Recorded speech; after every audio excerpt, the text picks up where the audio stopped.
நம்ம நாட்டுல ஒரு ஊர்ல ராமாவும் தன்னுடைய கணவர் சின்னப்பாவோட வாழ்ந்து வந்துகிட்டு இருந்தாங்க. ரெண்டு பேருமே அந்த ஊர்ல இருக்கிற ஒரு நிலத்துல வேலை செஞ்சுக்கிட்டு அவங்க குடும்பத்தை நடத்திக்கிட்டு வந்தாங்க. ரமா சின்னப்பாவுக்கு ஒரு பையனும் ஒரு பாப்பாவும் இருந்தாங்க. அவங்க ரெண்டு பேரும் பசங்களை பெரியவங்களாக்கி நல்லா படிக்க வைக்கணும்னு கனவு கண்டுகிட்டு இருந்தாங்க. ஆனா இதுக்குள்ள சின்னப்பாவுக்கு திடீர்னு உடம்பு சரியில்லாம போச்சு. அவருக்கு வியாதி அதிகமாயிடுச்சு. அப்போ ரமா தான் அங்க வேலை எல்லாம் செய்ய வேண்டியதாயிடுச்சு. பசங்களையும் அந்த அம்மா தான் பார்த்துக்க வேண்டியதாயிடுச்சு. வியாதியோட இருக்கிற அவங்க கணவருடைய நிலைமை ரொம்ப மோசமாயிடுச்சு. ஒரு நாள் சின்னப்பாவை பார்க்கறதுக்காக அவருடைய தம்பி மோகன் வந்தாரு. அண்ணே, உன்னுடைய நிலைமை ரொம்ப மோசமா இருக்கு.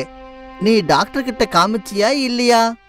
காமிச்சோம் மச்சினரே, ஆனா எந்த பிரயோஜனமும் கிடையாது. நான் போய் கோயில்ல உனக்காக அர்ச்சனை பண்றேன். நீ கண்டிப்பா குணமாயிடுவ. சரி தம்பி. அண்ணி, வீட்ல இருக்கிற வேலை எல்லாம் உங்க தலையிலேயே விழுந்துருச்சுல்ல, அப்படிதானே?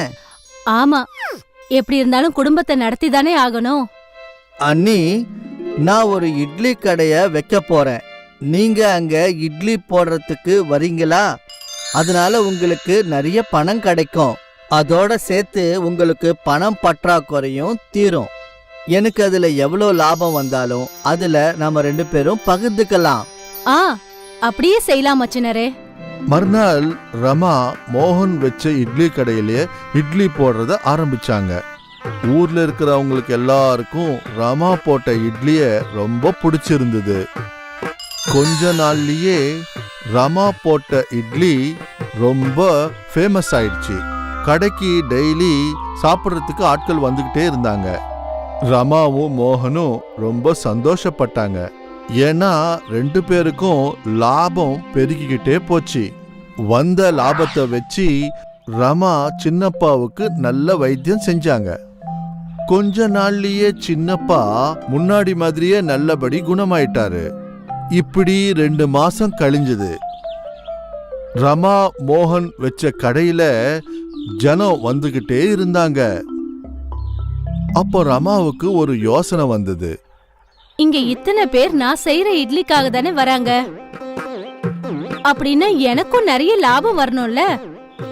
மோகன் பொருட்களை மட்டும்தான் வாங்கிட்டு வந்து தரான். வரவங்க எல்லாருக்கும் இட்லிய கட்டி கொடுக்கறான். அப்படி இருக்கும்போது எனக்கு சமமா அவனுக்கு லாபம் வரக்கூடாது இல்லையா?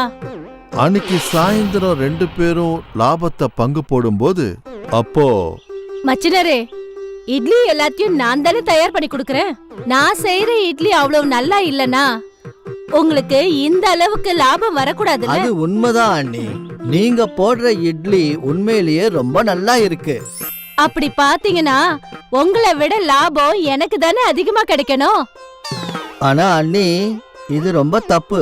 நானும் நாள் பூராவும் உழைக்கிறேன்ல, அப்பதானே நம்ம 2 பேரும் இவ்வளவு சம்பாதிக்க முடியுது. அதனுடைய அர்த்தம் என்னன்னா நம்ம 2 பேரும் சமானமா தான் கஷ்டப்படுறோம். அதனாலதான் லாபம் நம்ம 2 பேருக்குமே சமானமா இருக்கணும். இல்ல மச்சினரே, நீங்க தப்பா பேசுறீங்க. அது உண்மையா இருந்தா நாளையில இருந்து வேற ஒருத்தவங்களை இட்லி போடுறதுக்கு தேடிக்கோங்க. ரமா மோகனோட சண்டை போட்டுக்கிட்டு தன்னுடைய வீட்டுக்கு போயிட்டா.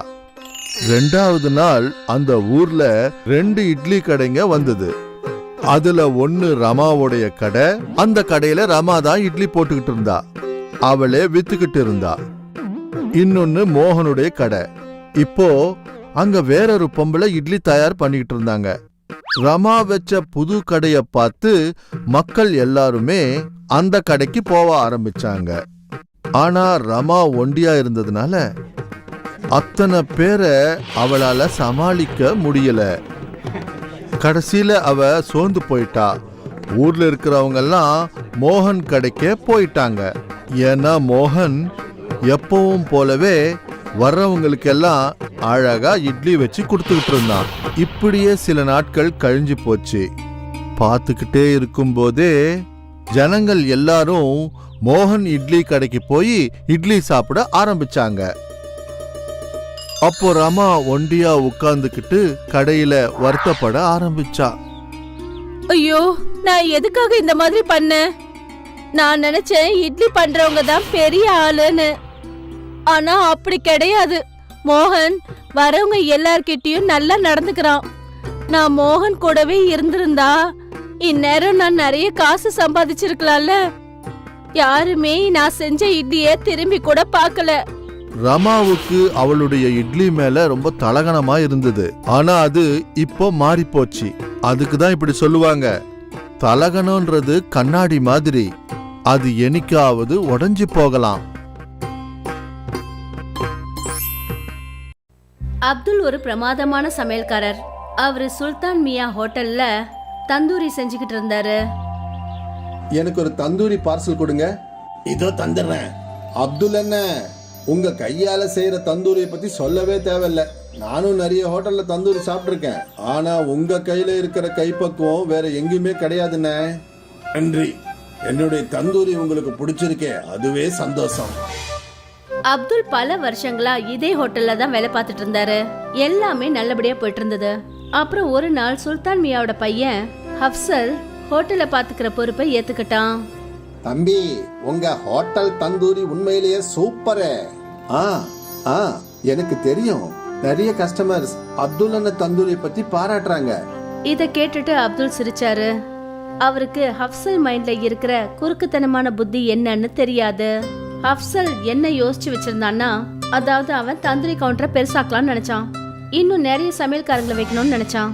அப்துல் அண்ணன், இன்னும் நீங்க சில சமயக்காரங்களுக்கு உங்களை மாதிரி தந்தூரி செய்ய கத்து கொடுக்கணும். அது என்னன்னா, நான் தந்தூரி கவுண்டரை பெருசாக்க போறேன். அப்பதான் என்னால நிறைய ஆர்டர் எடுக்க முடியும். நிச்சயமா தம்பி, நான் எல்லா சமயக்காரங்களுக்கும் சொல்லி கொடுக்கறேன். இத கேட்டதும் ஹப்சல் சந்தோஷப்பட்டான். கொஞ்ச நாளைக்கு அப்புறம் தந்தூரி கவுண்டர் பெருசாச்சு. இன்னும் 2 சமையல்காரங்க அந்த கவுண்டருக்கு வந்துட்டாங்க, அல்தாஃப் அப்புறம் அர்பாஸ். இப்ப என்ன கவனமா பார்த்து கத்துக்கங்க. என்ன மாதிரியே நல்லா தந்தூரி செஞ்சீங்கன்னா கஸ்டமர்ஸ் உங்களையும் பாராட்டுவாங்க. அப்துல் அவங்க 2 பேருக்கும் தந்தூரி எப்படி செய்யறதுன்னு நல்லா கத்து கொடுத்தாரு.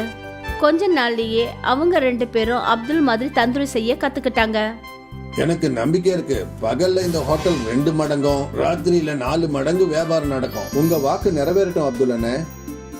அப்துல் அவங்க 2 பேருக்கும் நல்ல மனசோட தந்தூரி செய்யறது எப்படின்னு கத்து கொடுத்தாரு. ஆனா அப்சல் ரொம்பவே தந்திரமானவன்.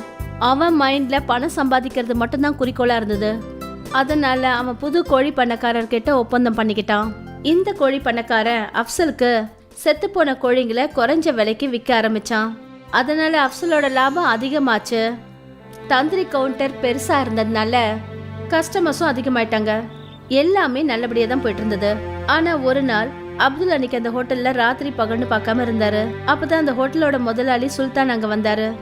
கண்ணா அப்சல், ஹோட்டல் எப்படிப்பா போயிட்டு இருக்கு? நல்லா போகுதுப்பா.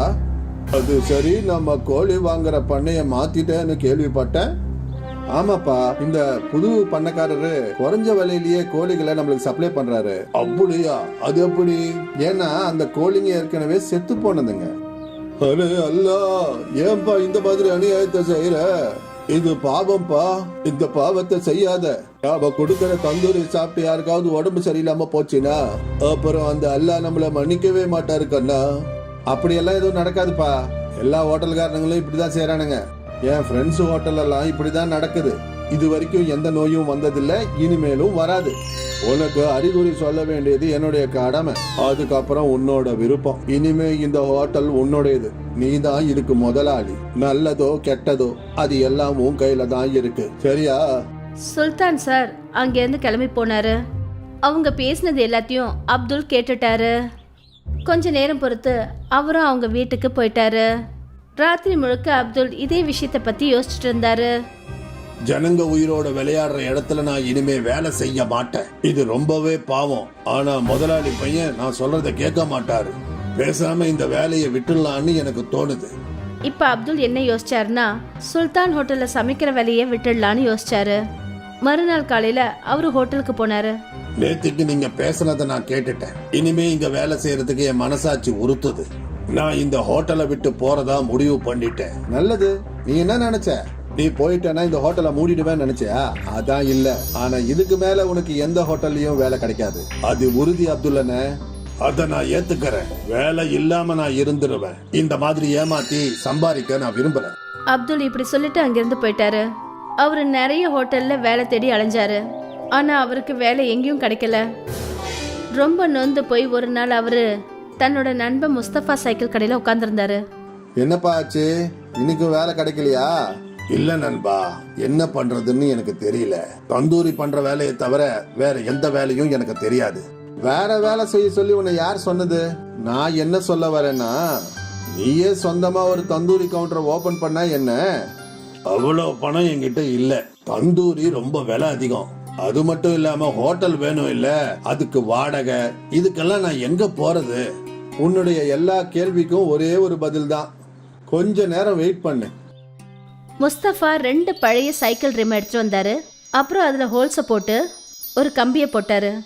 இந்தா ரெடி ஆயிடுச்சு. என்ன இது? புரிய வைக்கிறேன். முஸ்தபா கிட்ட ஒரு தள்ளி வண்டி இருந்தது. முஸ்தபா அந்த கைவண்டிக்கு மேல இருந்த மரத்தை உடைச்சு எடுத்தாரு. அப்புறம் இந்த தந்தூரை அந்த கைவண்டியில ஃபிக்ஸ் பண்ணாரு. இப்போ இதுக்கு கீழே அடுப்பு கறிய பத்த வை. அப்புறம் இத சுத்தி சுத்தி தந்தூரி பண்ண. அடேங்கப்பா, இது ரொம்ப நல்லா இருக்கே. இதை எப்படி யோசிச்ச? உனக்கு உதவி செய்யணும்னு நினைச்சேன், அதான் யோசனை தானா வந்துருச்சு. நன்றி நன்றி நண்பா. மறுநாள்ல இருந்து முஸ்தபா அந்த கைவண்டியில தந்தூரி விற்க ஆரம்பிச்சாரு. தந்தூரி செய்யறதுல முஸ்தபா கை தேர்ந்த ஆளு. ஆனா அவர்கிட்ட ஹோட்டல் இல்ல. அதனால அவரோட தந்தூரி விலையும் ரொம்ப குறைவா தான் இருந்தது. முஸ்தபாவோட தள்ளுவண்டி தந்தூரி கடையில கஸ்டமர்ஸ் கூட்டம் எப்பவுமே இருந்துகிட்டே இருந்தது. அதே சுல்தான் ஹோட்டல்ல ஃபுட் ஆபீசர்ஸ் வந்து செக் பண்ணாங்க. அப்புறம் செத்து போன கோழியை சமைச்சு விற்கிறதுனால அவங்களோட ஹோட்டலுக்கு சீல் வச்சுட்டாங்க. அந்த குற்றத்துக்காக அப்சலுக்கு சிறை தண்டனை கொடுத்தாங்க. ஒருவேளை இதுதான் இயற்கையோட நியாயம் போல இருக்கு. நல்லவங்களுக்கு எப்பவும் நல்லதுதான் நடக்கும், அப்புறம் கெட்டவங்களுக்கு கெட்டதுதான் நடக்கும். இதுக்கு தான் சொல்லுவாங்க, நல்லதை மட்டும் செய், நல்லதே நடக்கும். அப்துல் ஒரு பிரமாதமான சமையல்காரர். அவரு சுல்தான் மியா ஹோட்டல்ல தந்தூரி செஞ்சுக்கிட்டு இருந்தாரு. எனக்கு ஒரு தந்தூரி பார்சல் கொடுங்க. இதோ தந்துடுறேன். அப்துல் என்ன, உங்க கையால செய்யற தந்தூரியை பத்தி சொல்லவே தேவையில்ல. நானும் நிறைய ஹோட்டல்ல தந்தூரி சாப்பிட்டிருக்கேன். ஆனா உங்க கையில இருக்கிற கைப்பக்குவம் வேற எங்கேயுமே கிடையாதுண்ணே. நன்றி. என்னுடைய தந்தூரி உங்களுக்கு பிடிச்சிருக்கே, அதுவே சந்தோஷம். அப்துல் பல வருஷங்களா இதே ஹோட்டல்ல தான் வேலை பார்த்துட்டு இருந்தாரு. எல்லாமே நல்லபடியா போயிட்டு இருந்தது. அப்புறம் ஒரு நாள் சுல்தான் மியாவோட பையன் ஹப்சல் ஹோட்டலை பாத்துக்கிற பொறுப்பை ஏத்துக்கிட்டான். தம்பி, உங்க ஹோட்டல் தந்தூரி உண்மையிலேயே சூப்பரு. எனக்கு தெரியும், நிறைய கஸ்டமர்ஸ் அப்துல் அண்ணன் தந்தூரி பத்தி பாராட்டுறாங்க. இத கேட்டுட்டு அப்துல் சிரிச்சாரு. அவருக்கு ஹப்சல் மைண்ட்ல இருக்கிற குறுக்குத்தனமான புத்தி என்னன்னு தெரியாது. ஹப்சல் என்ன யோசிச்சு வச்சிருந்தான்னா, அதாவது அவன் தந்தூரி கவுண்டரை பெருசாக்கலாம்னு நினைச்சான். இன்னும் நிறைய சமையல்காரங்களை வைக்கணும்னு நினைச்சான். அப்துல் அண்ணன், இன்னும் நீங்க சில சமயக்காரங்களுக்கு உங்களை மாதிரி தந்தூரி செய்ய கத்து கொடுக்கணும். அது என்னன்னா, நான் தந்தூரி கவுண்டரை பெருசாக்க போறேன். அப்பதான் என்னால நிறைய ஆர்டர் எடுக்க முடியும். நிச்சயமா தம்பி, நான் எல்லா சமயக்காரங்களுக்கும் சொல்லி கொடுக்கறேன். இத கேட்டதும் ஹப்சல் சந்தோஷப்பட்டான். கொஞ்ச நாளைக்கு அப்புறம் தந்தூரி கவுண்டர் பெருசாச்சு. இன்னும் 2 சமையல்காரங்க அந்த கவுண்டருக்கு வந்துட்டாங்க, அல்தாஃப் அப்புறம் அர்பாஸ். இப்ப என்ன கவனமா பார்த்து கத்துக்கங்க. என்ன மாதிரியே நல்லா தந்தூரி செஞ்சீங்கன்னா கஸ்டமர்ஸ் உங்களையும் பாராட்டுவாங்க. அப்துல் அவங்க 2 பேருக்கும் தந்தூரி எப்படி செய்யறதுன்னு நல்லா கத்து கொடுத்தாரு. கொஞ்ச நாள்லயே அவங்க 2 பேரும் அப்துல் மாதிரி தந்தூரி செய்ய கத்துக்கிட்டாங்க. எனக்கு நம்பிக்கை இருக்கு, பகல்ல இந்த ஹோட்டல் 2 மடங்கும், ராத்திரியில 4 மடங்கு வியாபாரம் நடக்கும். உங்க வாக்கு நிறைவேறட்டும் அப்துல் அண்ணே. அப்துல் அவங்க 2 பேருக்கும் நல்ல மனசோட தந்தூரி செய்யறது எப்படின்னு கத்து கொடுத்தாரு. ஆனா அப்சல் ரொம்பவே தந்திரமானவன். அவன் மைண்ட்ல பணம் சம்பாதிக்கிறது மட்டும்தான் குறிக்கோளா இருந்தது. அதனால அவன் புது கோழி பண்ணக்காரர்கிட்ட ஒப்பந்தம் பண்ணிக்கிட்டான். இந்த கோழி பண்ணக்காரன் அப்சலுக்கு செத்து போன கோழிங்களை குறைஞ்ச விலைக்கு விற்க ஆரம்பிச்சான். அதனால அப்சலோட லாபம் அதிகமாச்சு. தந்தூரி கவுண்டர் பெருசா இருந்ததுனால கஸ்டமர்ஸும் அதிகமாயிட்டாங்க. எல்லாமே நல்லபடியா தான் போயிட்டு இருந்தது. ஆனா ஒரு நாள் அப்துல் அன்னைக்கு அந்த ஹோட்டல்ல ராத்திரி பகல்னு பார்க்காம இருந்தாரு. அப்பதான் அந்த ஹோட்டலோட முதலாளி சுல்தான் அங்க வந்தாரு. கண்ணா அப்சல், ஹோட்டல் எப்படிப்பா போயிட்டு இருக்கு? நல்லா போகுதுப்பா. அது சரி, நம்ம கோழி வாங்குற பண்ணைய மாத்திட்டேன்னு கேள்விப்பட்டேன். ஆமாப்பா, இந்த புது பண்ணக்காரரு குறைஞ்ச விலையிலேயே கோழிகளை நம்மளுக்கு சப்ளை பண்றாரு. அப்படியா? அது எப்படி? ஏன்னா அந்த கோழிங்க ஏற்கனவே செத்து போனதுங்க. அரே அல்லா, ஏன்பா இந்த மாதிரி அநியாயத்தை செய்யற? இது பாவம்பா, இந்த பாவத்தை செய்யாத. அவ கொடுக்கற தந்தூரி சாப்பிட்டு யாருக்காவது உடம்பு சரியில்லாம போச்சுன்னா அப்புறம் அந்த அல்லாஹ் நம்மள மன்னிக்கவே மாட்டாரு கண்ணா. அப்படியெல்லாம் எதுவும் நடக்காதுப்பா. எல்லா ஹோட்டல்காரங்களும் இப்படிதான் செய்யறானுங்க. என் ஃப்ரெண்ட்ஸ் ஹோட்டல் எல்லாம் இப்படிதான் நடக்குது. இது வரைக்கும் எந்த நோயும் வந்ததில்ல, இனிமேலும் வராது. உனக்கு அறிகுறி சொல்ல வேண்டியது என்னுடைய கடமை, அதுக்கப்புறம் உன்னோட விருப்பம். இனிமே இந்த ஹோட்டல் உன்னோடையது. நீ தான் இதுக்கு முதலாளி. நல்லதோ கெட்டதோ அது எல்லாம் உன் கையில தான் இருக்கு, சரியா? சுல்தான் சார் அங்கேருந்து கிளம்பி போனாரு. அவங்க பேசினது எல்லாத்தையும் அப்துல் கேட்டுட்டாரு. கொஞ்ச நேரம் பொறுத்து அவரும் அவங்க வீட்டுக்கு போயிட்டாரு. ராத்திரி முழுக்க அப்துல் இதே விஷயத்தை பத்தி யோசிச்சுட்டு இருந்தாரு. ஜனங்க உயிரோட விளையாடுற இடத்துல நான் இனிமே வேலை செய்ய மாட்டேன். இது ரொம்பவே பாவம். ஆனா முதலாளி பையன் நான் சொல்றத கேட்க மாட்டாரு. பேசாம இந்த வேலையை விட்டுடலான்னு எனக்கு தோணுது. இப்ப அப்துல் என்ன யோசிச்சாருன்னா, சுல்தான் ஹோட்டல்ல சமைக்கிற வேலையை விட்டுடலான்னு யோசிச்சாரு. மறுநாள் காலையில அவரு ஹோட்டலுக்கு போனாரு. நேத்துக்கு நீங்க பேசுனதை நான் கேட்டுட்டேன். இனிமே இங்க வேலை செய்யறதுக்கு என் மனசாட்சி உறுத்துது. நான் இந்த ஹோட்டலை விட்டு போறதா முடிவு பண்ணிட்டேன். நல்லது. நீ என்ன நினைச்ச? நீ போயிட்டேன்னா இந்த ஹோட்டலை மூடிடுவேன்னு நினைச்சியா? அதான் இல்ல. ஆனா இதுக்கு மேல உனக்கு எந்த ஹோட்டல்லையும் வேலை கிடைக்காது. அது உறுதி அப்துல்லனே. அத நான் ஏத்துக்கிறேன். வேலை இல்லாம நான் இருந்துருவேன். இந்த மாதிரி ஏமாத்தி சம்பாதிக்க நான் விரும்புறேன். அப்துல் இப்படி சொல்லிட்டு அங்கிருந்து போயிட்டாரு. அவரு நிறைய ஹோட்டல்ல வேலை தேடி அலைஞ்சாரு. ஆனா அவருக்கு வேலை எங்கேயும் கிடைக்கல. ரொம்ப நொந்து போய் ஒரு நாள் அவரு தன்னோட நண்பன் முஸ்தபா சைக்கிள் கடையில உட்கார்ந்துருந்தாரு. என்னப்பா ஆச்சு? இன்னைக்கு வேலை கிடைக்கலையா? இல்ல நண்பா, என்ன பண்றதுன்னு எனக்கு தெரியல. தந்தூரி பண்ற வேலையை தவிர வேற எந்த வேலையும் எனக்கு தெரியாது. வேற வேலை செய்ய சொல்லி உன்னை யார் சொன்னது? நான் என்ன சொல்ல வரேன்னா, நீயே சொந்தமா ஒரு தந்தூரி கவுண்டர் ஓபன் பண்ணா என்ன? அவ்வளவு பணம் என்கிட்ட இல்ல. தந்தூரி ரொம்ப விலை அதிகம். அது மட்டும் இல்லாம ஹோட்டல் வேணும் இல்ல, அதுக்கு வாடகை, இதுக்கெல்லாம் நான் எங்க போறது? உன்னுடைய எல்லா கேள்விக்கும் ஒரே ஒரு பதில் தான். கொஞ்ச நேரம் வெயிட் பண்ணு. முஸ்தபா 2 பழைய சைக்கிள் ரிம் எடுத்துட்டு வந்தாரு.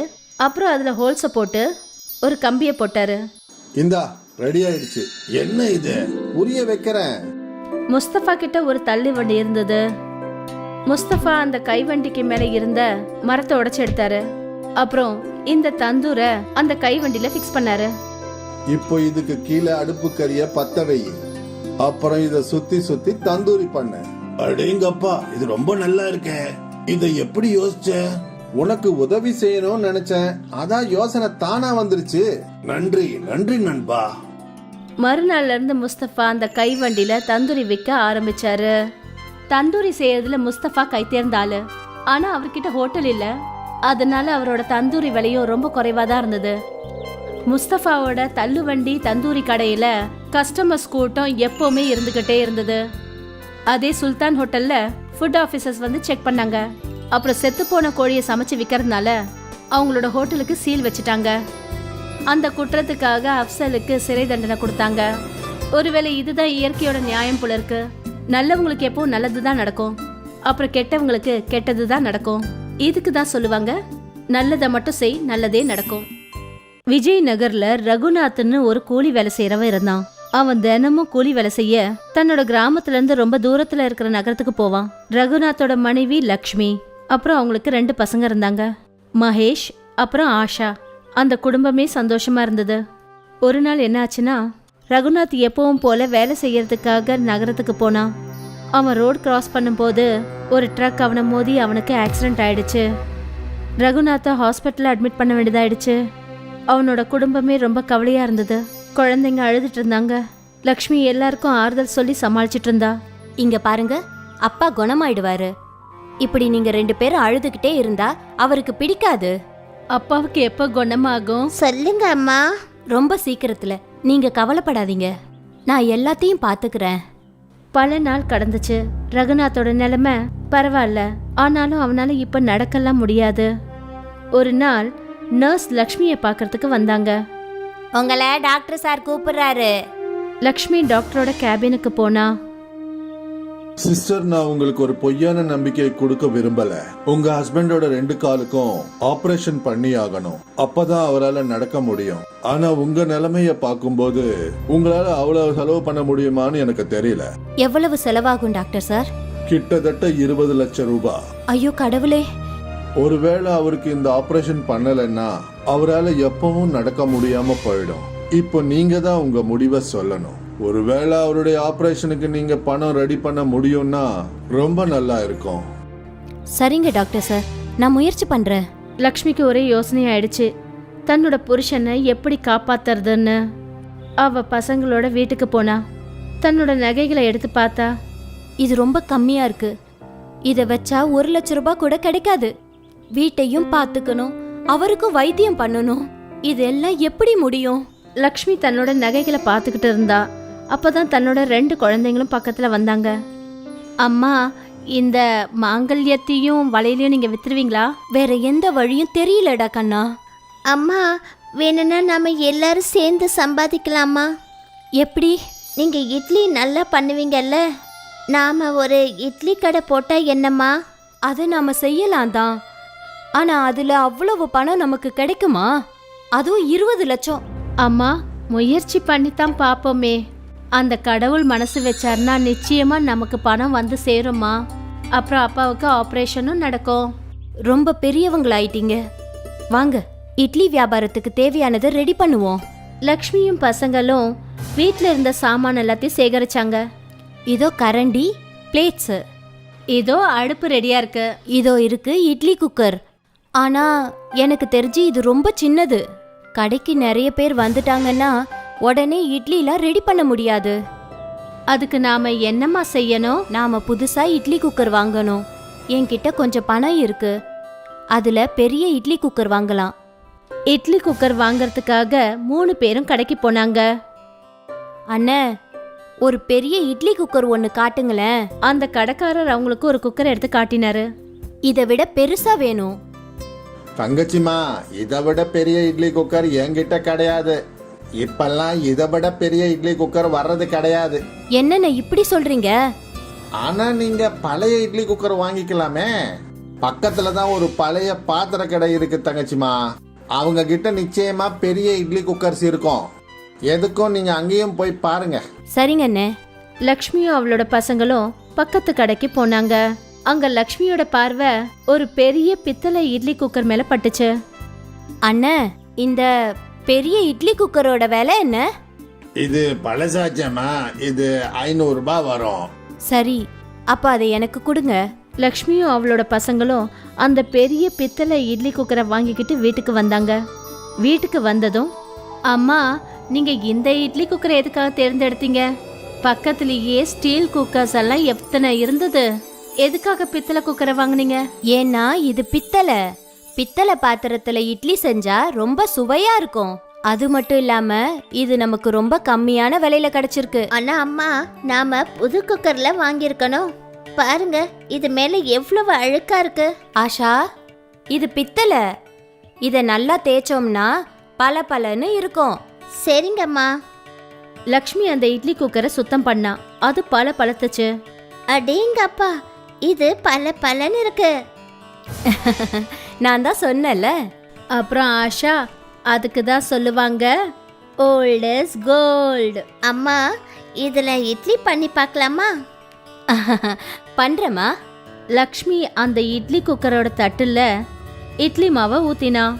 அப்புறம் அதை கேஸ்ல வச்சா. இப்ப நாம 8 நிமிஷம் வெயிட் பண்ணோம் இல்லையாம்மா? ஆமா, கண்டிப்பா. 2 பசங்களும் இட்லி ரெடி ஆகிறதுக்காக வெயிட் பண்ணாங்க.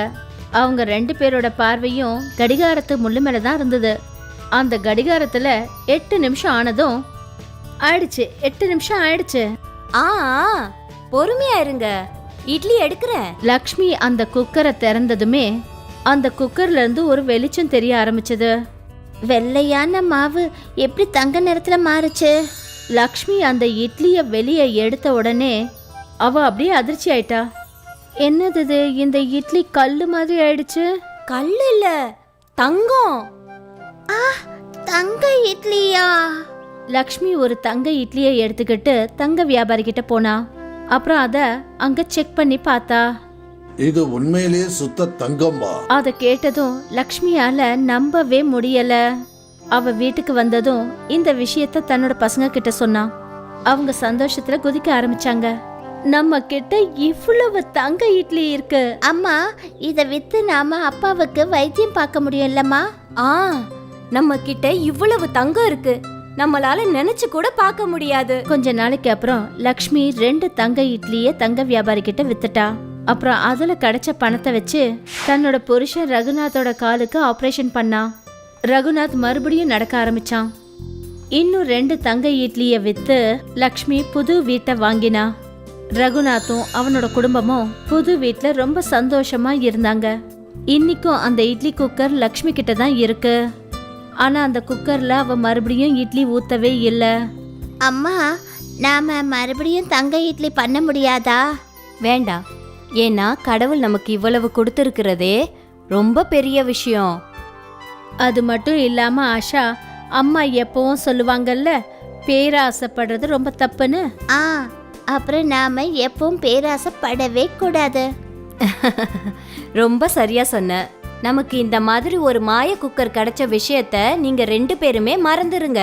அப்புறம் எப்பவும் சந்தோஷமா இருங்க. விஜய் நகர்ல ரகுநாத்னு ஒரு கூலி வேலை செய்யறவன் இருந்தான். அவன் தினமும் கூலி வேலை செய்ய தன்னோட கிராமத்துல இருந்து ரொம்ப தூரத்துல இருக்கிற நகரத்துக்கு போவான். ரகுநாத்தோட மனைவி லக்ஷ்மி, அப்புறம் அவங்களுக்கு 2 பசங்க இருந்தாங்க, மகேஷ் அப்புறம் ஆஷா. அந்த குடும்பமே சந்தோஷமா இருந்தது. ஒரு நாள் என்ன ஆச்சுன்னா, ரகுநாத் எப்பவும் போல வேலை செய்யறதுக்காக நகரத்துக்கு போனான்.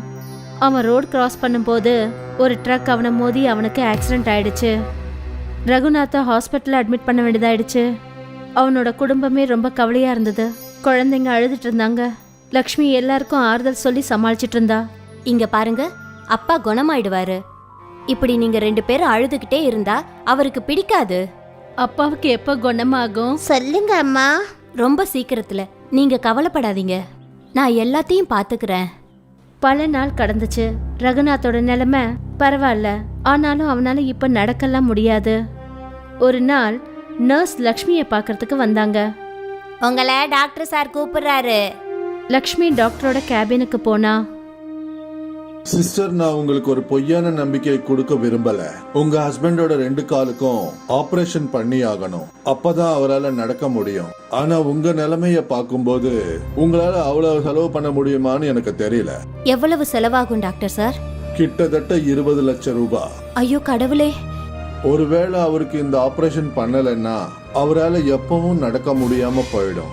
இப்போ நீங்க தான் உங்க முடிவை சொல்லணும். ஒருவேளை அவருடைய ஆபரேஷனுக்கு நீங்க பணம் ரெடி பண்ண முடியும்னா ரொம்ப நல்லா இருக்கும். சரிங்க டாக்டர் சார், நான் முயற்சி பண்றேன். லக்ஷ்மிக்கு ஒரே யோசனை ஆயிடுச்சு, தன்னோட புருஷனை எப்படி காப்பாத்துறதுன்னு. அவ பசங்களோட வீட்டுக்கு போனா. தன்னோட நகைகளை எடுத்து பார்த்தா. இது ரொம்ப கம்மியா இருக்கு, இத வச்சா 1 லட்சம் ரூபாய் கூட கிடைக்காது. வீட்டையும் பார்த்துக்கணும், அவருக்கும் வைத்தியம் பண்ணணும். இதெல்லாம் எப்படி முடியும்? லக்ஷ்மி தன்னோட நகைகளை பார்த்துக்கிட்டு இருந்தா. அப்பதான் தன்னோட 2 குழந்தைங்களும் பக்கத்துல வந்தாங்க. அம்மா, இந்த மாங்கல்யத்தையும் வளையலையும் நீங்க வித்துருவீங்களா? வேற எந்த வழியும் தெரியலடா கண்ணா. அம்மா, வேணும்னா நாம எல்லாரும் சேர்ந்து சம்பாதிக்கலாமா? எப்படி? நீங்க இட்லி நல்லா பண்ணுவீங்கல்ல, நாம ஒரு இட்லி கடை போட்டா என்னம்மா? அதை நாம செய்யலாம் தான், ஆனா அதுல அவ்வளவு பணம் நமக்கு கிடைக்குமா? அதுவும் 20 லட்சம். அம்மா, முயற்சி பண்ணித்தான் பாப்போமே. அந்த கடவுள் மனசு வச்சாருன்னா நிச்சயமா நமக்கு பணம் வந்து சேருமா. அப்புறம் அப்பாவுக்கு ஆபரேஷனும் நடக்கும். ரொம்ப பெரியவங்களாயிட்டீங்க, வாங்க இட்லி வியாபாரத்துக்கு தேவையானதை ரெடி பண்ணுவோம். லக்ஷ்மியும் பசங்களும் வீட்ல இருந்த சாமான் எல்லாத்தையும் சேகரிச்சாங்க. இதோ கரண்டி, பிளேட்ஸ், இதோ அடுப்பு ரெடியா இருக்கு, இதோ இருக்கு இட்லி குக்கர். ஆனா எனக்கு தெரிஞ்சு இது ரொம்ப சின்னது. கடைக்கு நிறைய பேர் வந்துட்டாங்கன்னா உடனே இட்லிலாம் ரெடி பண்ண முடியாது. அதுக்கு நாம என்னம்மா செய்யணும்? நாம புதுசா இட்லி குக்கர் வாங்கணும். என்கிட்ட கொஞ்சம் பணம் இருக்கு, அதுல பெரிய இட்லி குக்கர் வாங்கலாம். இட்லி குக்கர் வாங்கறதுக்காக 3 பேரும் கடைக்கு போனாங்க. அண்ணே, ஒரு பெரிய இட்லி குக்கர் ஒன்னு காட்டுங்களேன். அந்த கடைக்காரர் அவங்களுக்கு ஒரு குக்கர் எடுத்து காட்டினாரு. இதை விட பெருசா வேணும். தங்கச்சிமா, இதை விட பெரிய இட்லி குக்கர் என்கிட்ட கிடையாது. இப்பெல்லாம் இதை விட பெரிய இட்லி குக்கர் வர்றது கிடையாது. என்னண்ணே இப்படி சொல்றீங்க? ஆனா நீங்க பழைய இட்லி குக்கர் வாங்கிக்கலாமே. பக்கத்துல தான் ஒரு பழைய பாத்திர கடை இருக்கு தங்கச்சிமா. அவங்க கிட்ட நிச்சயமா பெரிய இட்லி குக்கர்ஸ் இருக்கும். எதுக்கும் நீங்க அங்கேயும் போய் பாருங்க. சரிங்க அண்ணே. லக்ஷ்மியும் அவளோட பசங்களும் பக்கத்து கடைக்கு போனாங்க. அங்க லக்ஷ்மியோட பார்வை ஒரு பெரிய பித்தளை இட்லி குக்கர் மேல பட்டுச்சு. அண்ணே, இந்த பெரிய இட்லி குக்கரோட விலை என்ன? இது பழசாச்சேம்மா, இது 500 ரூபாய் வரும். சரி, அப்ப அதை எனக்கு கொடுங்க. லக்ஷ்மியும் அவளோட பசங்களும் அந்த பெரிய பித்தளை இட்லி குக்கரை வாங்கிக்கிட்டு வீட்டுக்கு வந்தாங்க. வீட்டுக்கு வந்ததும், அம்மா நீங்க இந்த இட்லி குக்கரை எதுக்காக தேர்ந்தெடுத்தீங்க? பக்கத்துலயே ஸ்டீல் குக்கர்ஸ் எல்லாம் எத்தனை இருந்தது, எதுக்காக பித்தளை குக்கரை வாங்குனீங்க? ஏன்னா இது பித்தளை பாத்திரத்துல இட்லி செஞ்சா ரொம்ப சுவையா இருக்கும். அது மட்டும் இல்லாம இது நமக்கு ரொம்ப கம்மியான விலையில கிடைச்சிருக்கு. ஆனா அம்மா, நாம புது குக்கர்ல வாங்கியிருக்கணும். பாருங்க, இது மேல எவ்வளவு அழுக்கா இருக்கு. ஆஷா, இது பித்தளை. இத நல்லா தேய்ச்சோம்னா பளபளன்னு இருக்கும். சரிங்கம்மா. லக்ஷ்மி அந்த இட்லி குக்கரை சுத்தம் பண்ணா. அது பளபளத்துச்சு. அடேங்கப்பா, இது பலன்னு இருக்கு. நான் தான் சொன்னேன்ல. அப்புறம் ஆஷா, அதுக்கு தான் சொல்லுவாங்க ஓல்ட் இஸ் கோல்டு. அம்மா, இதுல இட்லி பண்ணி பார்க்கலாமா? பண்றேம்மா. லக்ஷ்மி அந்த இட்லி குக்கரோட தட்டுல இட்லி மாவை ஊத்தினா. அப்புறம் அதை கேஸ்ல வச்சா. இப்ப நாம 8 நிமிஷம் வெயிட் பண்ணோம் இல்லையாம்மா? ஆமா, கண்டிப்பா. 2 பசங்களும் இட்லி ரெடி ஆகிறதுக்காக வெயிட் பண்ணாங்க. அவங்க 2 பேரோட பார்வையும் கடிகாரத்து முள்ளு மேல தான் இருந்தது. அந்த கடிகாரத்துல 8 நிமிஷம் ஆனதும் ஆயிடுச்சு. 8 நிமிஷம் ஆயிடுச்சு. ஆ, பொறுமையா இருங்க, இட்லி எடுக்கிறேன். லக்ஷ்மி அந்த குக்கரை திறந்ததுமே அந்த குக்கர்ல இருந்து ஒரு வெளிச்சம் தெரிய ஆரம்பிச்சது. வெள்ளையான மாவு எப்படி தங்க நிறத்துல மாறுச்சு? லக்ஷ்மி அந்த இட்லிய வெளியே எடுத்த உடனே அவ அப்படியே அதிர்ச்சி ஆயிட்டா. என்னது இது, இந்த இட்லி கல்லு மாதிரி ஆயிடுச்சு. கல்லு இல்ல, தங்கம்.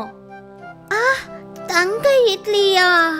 லக்ஷ்மி ஒரு தங்க இட்லியை எடுத்துக்கிட்டு தங்க வியாபாரி கிட்ட போனா. அப்புறம் அத அங்க செக் பண்ணி பார்த்தா. இது உண்மையிலேயே சுத்த தங்கம்பா. அத கேட்டதும் லக்ஷ்மியால நம்பவே முடியல. அவ வீட்டுக்கு வந்ததும் இந்த விஷயத்த தன்னோட பசங்க கிட்ட சொன்னா. அவங்க சந்தோஷத்துல குதிக்க ஆரம்பிச்சாங்க. நம்ம கிட்ட இவ்வளவு தங்க இட்லி இருக்கு. அம்மா, இத வித்து நாம அப்பாவுக்கு வைத்தியம் பார்க்க முடியும்லம்மா? ஆ, நம்ம கிட்ட இவ்வளவு தங்கம் இருக்கு, நம்மளால நினைச்சு கூட பார்க்க முடியாது. கொஞ்ச நாளைக்கு அப்புறம் லக்ஷ்மி 2 தங்க இட்லிய தங்க வியாபாரி கிட்ட வித்துட்டா. அப்புறம் அதுல கிடைச்ச பணத்தை வச்சு தன்னோட புருஷன் ரகுநாத்தோட காலுக்கு ஆபரேஷன் பண்ணா. ரகுநாத் மறுபடியும் நடக்க ஆரம்பிச்சான். இன்னும் 2 தங்க இட்லிய வித்து லக்ஷ்மி புது வீட்டை வாங்கினா. ரகுநாத்தும் அவனோட குடும்பமும் புது வீட்ல ரொம்ப சந்தோஷமா இருந்தாங்க. இன்னைக்கும் அந்த இட்லி குக்கர் லக்ஷ்மி கிட்ட தான் இருக்கு. ஆனா அந்த குக்கர்ல அவ மறுபடியும் இட்லி ஊத்தவே இல்ல. அம்மா, நாம மறுபடியும் தங்க இட்லி பண்ண முடியாதா? வேண்டாம், ஏன்னா கடவுள் நமக்கு இவ்வளவு கொடுத்திருக்கிறதே ரொம்ப பெரிய விஷயம். அது மட்டும் இல்லாம ஆஷா, அம்மா எப்பவும் சொல்லுவாங்கல்ல, பேராசைப்படுறது ரொம்ப தப்புன்னு. அப்புறம் நாம எப்பவும் பேராசைப்படவே கூடாது. ரொம்ப சரியா சொன்ன. நமக்கு இந்த மாதிரி ஒரு மாய குக்கர் கிடைச்ச விஷயத்த நீங்க 2 பேருமே மறந்துருங்க. அப்புறம் எப்பவும் சந்தோஷமா இருங்க.